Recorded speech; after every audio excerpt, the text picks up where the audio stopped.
श्यामा प्रसाद मुखर्जी विश्वविद्यालय में एक बड़ी हेरफेर की खबर आई है। दावा किया जा रहा है कि करीबन 60 करोड़ रुपए का गबन हुआ है। और इस मामले को लेकर राष्ट्रीय ओबीसी मोर्चा के प्रदेश अध्यक्ष राजेश गुप्ता जी काफी मुखर है। दरअसल उन्हीं के द्वारा इस मामले का उद्भेदन हुआ है। उनका दावा है कि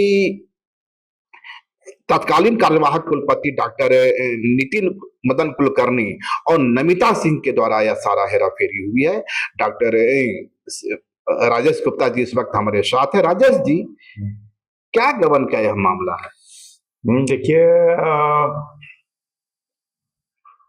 डॉक्टर नितिन मदन कुलकर्णी के 19 अगस्त 2021 से में इनकी नियुक्ति हुई थी राज्यपाल महामहिम राज्यपाल महोदय की तरफ से। अच्छा जी, इस कुलपति पद पर? हाँ, कुलपति पद पर। तो कार्यवाहक के रूप में हुआ था। वे उनका नियुक्ति में है कि अभी 18/8 तक वर्तमान कुलपति हैं और नए कुलपति के लिए प्रक्रिया शुरू हो गई है।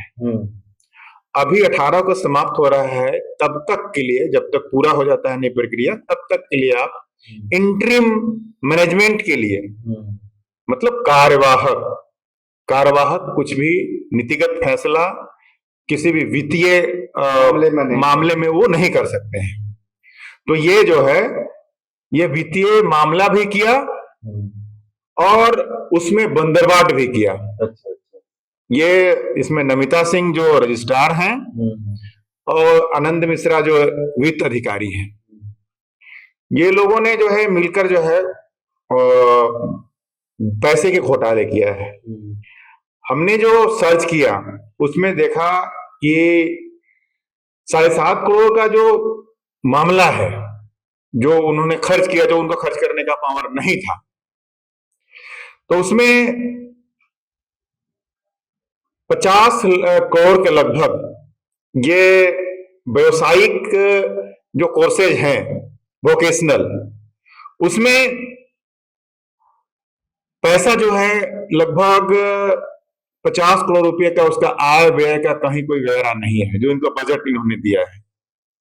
बजट का जो कॉपी है, हमने देखा है, बजट के कॉपी में कहीं पर भी जो है वो नहीं है कि ये जिक्र नहीं है। तो निश्चित है कि आप जो पैसा आ रहा है उस पैसा का तो हिसाब होना चाहिए, बजट में दिखना चाहिए।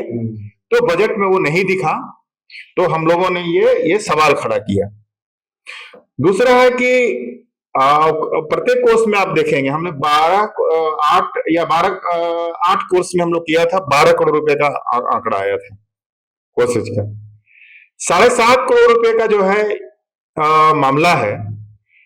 तो इसमें सामानों की खरीद हुई फर्नीचर की, और फर्नीचर की खरीद जो है अगरतला से हुई है, त्रिपुरा की राजधानी।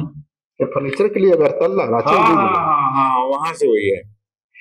पालघर थाने, फिर जो है मेरठ यूपी, दिल्ली। विशेष प्रकार का नहीं, कोई विशेष प्रकार की नहीं है।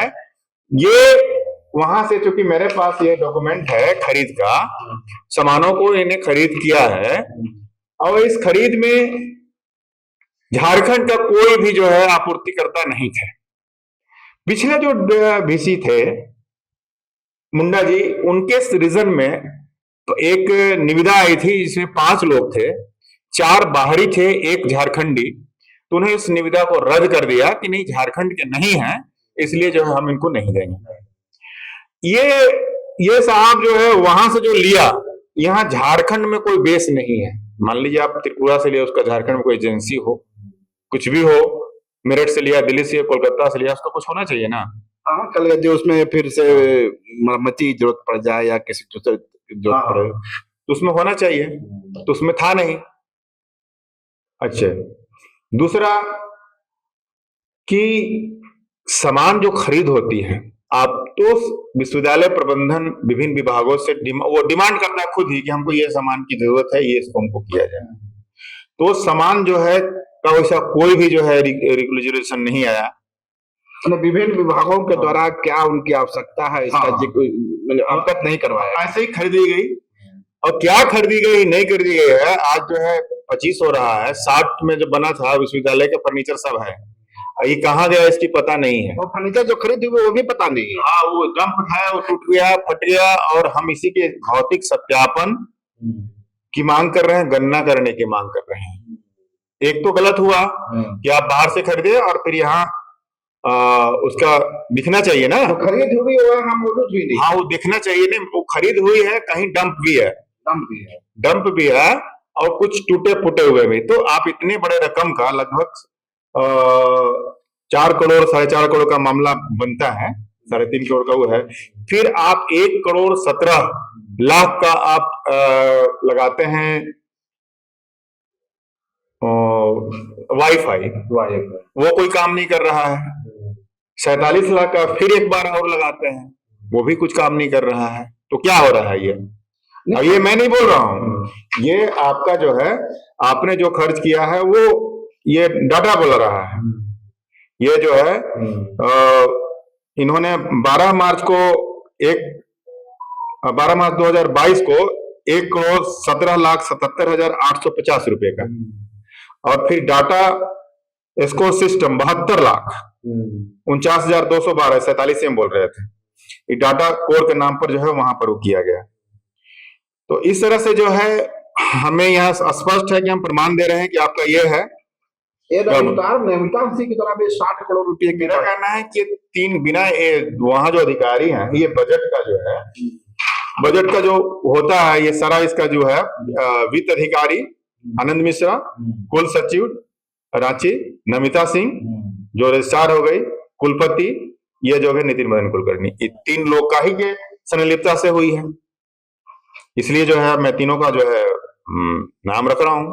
तो आपने इस आरोप को, जो मेरी जानकारी है, द्रौपदी मुर्मू राष्ट्रपति को भेजी। हाँ, मैं ये ज्ञापन उनका मैं भेजा हूं कि ये चीज जो है हमने महामहिम राज्यपाल महोदय से भी समय मांग किया था वहां पर, लेकिन हमको समय नहीं मिला है कि हमें जो है यहाँ का जो हो रहा है उसकी जो है हम जानकारी जो है वहां दें, बताएं। इसका नंबर है वहां का रजिस्टर, मैंने रिसीविंग का। तो आपने जो राज्यपाल को भेजा, किस तारीख को भेजा है? नहीं, महामहिम राज्यपाल महोदय से मिलने का समय मांगा था मैंने, और वो 3 मार्च को मैंने समय मांगा था। और अभी तक मेरे को समय नहीं मिला है। उस समय हमको 5793 का जो है सीरियल नंबर था वहाँ रिसीविंग का आवेदन, तो वो मिला नहीं है समय। तो हम लोगों ने राष्ट्रपति को नाम जो है वहां पर जो है ये ज्ञापन सौंपने का काम किया है बाई नाक। एक बात और भी है, इसमें सिर्फ वही बात नहीं है, यहाँ आपका जो है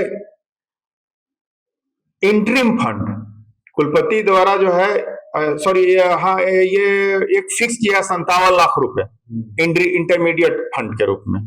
आपका इंटरमीडिएट की पढ़ाई नहीं होती है और आपने उस फंड को वहां जमा कर दिया, उसका आ रहा है सूद ब्याज आ रहा है, उसका कहाँ जिक्र है बजट में? बजट में कोई जिक्र नहीं है। और अगर आप ये पैसा है तो आप इंटरमीडिएट काउंसिल है, इंटरमीडिएट काउंसिल के साथ जो है आपको पत्राचार करना था कि इतना पैसा है, क्या इसका उपयोग हो सकता है, क्या करना है आप वो करिए। उसमें कुछ कहीं नहीं हुआ। बच्चों का जो वहां जो एडमिशन हुआ है पेड सिस्टम का, कुछ दिनों तक पेड सिस्टम इन्होंने चलाया। पेड सिस्टम ये है एडमिशन का कि जो ज्यादा पैसा देगा उनका एडमिशन होगा, मेधा की नहीं, पैसे की, जो प्राइवेट में होती है। तो गरीब बच्चों के लिए तो बहुत बड़ा, एकदम SC ST OBC बच्चों के लिए काफी ये धक्का है इस नियम का। तो बाद में ये नियम जो है बंद भी हुआ, लेकिन इसमें पैसे आए वो गए कहाँ? वो पैसे आए तो बजट में इसमें दिखना चाहिए कि नहीं दिखना चाहिए? मैं ये सवाल करता हूँ कि बजट में आना चाहिए, तो पैसे बजट में नहीं दिख रहा है।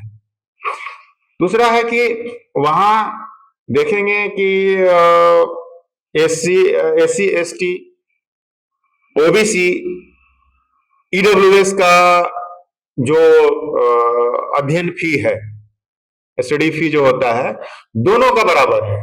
सामान्य वर्ग के बराबर है, सामान्य वर्ग के बराबर। मैंने ये तीनों जो कैटेगरी एसटी, ओबीसी और एससी, इसका जो स्टडी फीस है हाँ, वो सामान्य कैटेगरी के बराबर ही के बराबर है।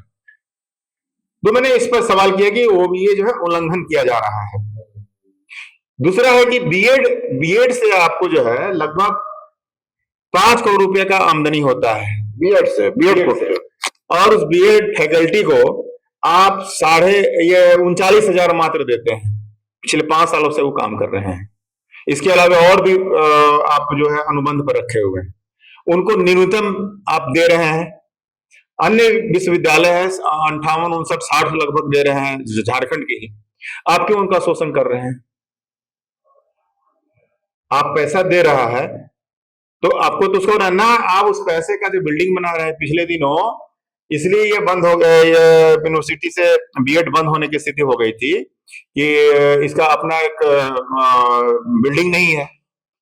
बिल्डिंग नहीं है। हाँ, तो बिल्डिंग के लिए तो उस समय हो गया था, तो अभी तक आपने बिल्डिंग नहीं बनी है। फिर जो है आपका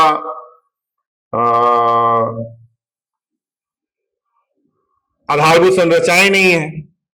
200 रुपये आप लेते हैं लोगों का डेटा के नाम पर, वाईफाई के नाम पर, सर बच्चों से, हजारों बच्चे हैं वहां पर, उनको नहीं कुछ सुविधा, डाटा कोई नहीं काम करता है। तो आखिर सवाल है कि आपने भेजा है महामहिम द्रौपदी मुर्मू को, तो ये तो जांच के लिए राज्य सरकार के पास ही आएगी ना। हाँ, राज्य सरकार पर ये हम और राज्य सरकार के अन्य अधिकारियों को भी देंगे। अधिकारियों को नहीं, क्या बोलते हैं, संबंधित जो इससे हैं, मंत्री हैं, मुख्यमंत्री हैं, उनको देंगे। तो क्या विधानसभा में भी सब बात को उठाने की कोशिश हुई आपकी ओर से? नहीं, अभी तक तो नहीं है, क्योंकि मामला कल ही परसों में उठाया था और उसके बाद अभी तक तो 1 दिन हुआ है, मामले नहीं उठा है। देखते हैं कौन उठाता है, नहीं उठाता है, किनको चिंता है झारखंड के बच्चों के, झारखंड के पैसों का।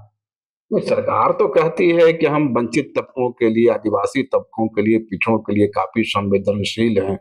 तो फिर जो इस तरह की बात आप ला रहे हैं कि दोनों का फीस इक्वल है, और फर्नीचर में एक बड़ा घोटाला हुआ है, करीब करीब देख रहे हैं कि 60 करोड़ रुपए की अनियमितता है। कितनी सच्चाई है वो अलग बात है, इसकी जांच तो प्रॉपर होनी चाहिए। जांच होनी चाहिए, हम उसी की मांग कर रहे हैं, और ये भी मांग कर रहे हैं कि सबसे पहले वहां से उनको हटाया जाना चाहिए। ये तीनों को हटाना जाना चाहिए, क्योंकि राजभवन में प्रधान सचिव हैं महामहिम राज्यपाल के, वो प्रभावशाली पद है। ये रजिस्ट्रार है और वित्त अधिकारी है, मिल के सबूतों के साथ छेड़छाड़ हो सकती है, इसलिए उनको हटाने की मांग राष्ट्रीय ओबीसी मोर्चा करती है। बहुत बहुत धन्यवाद राजेश जी आपको।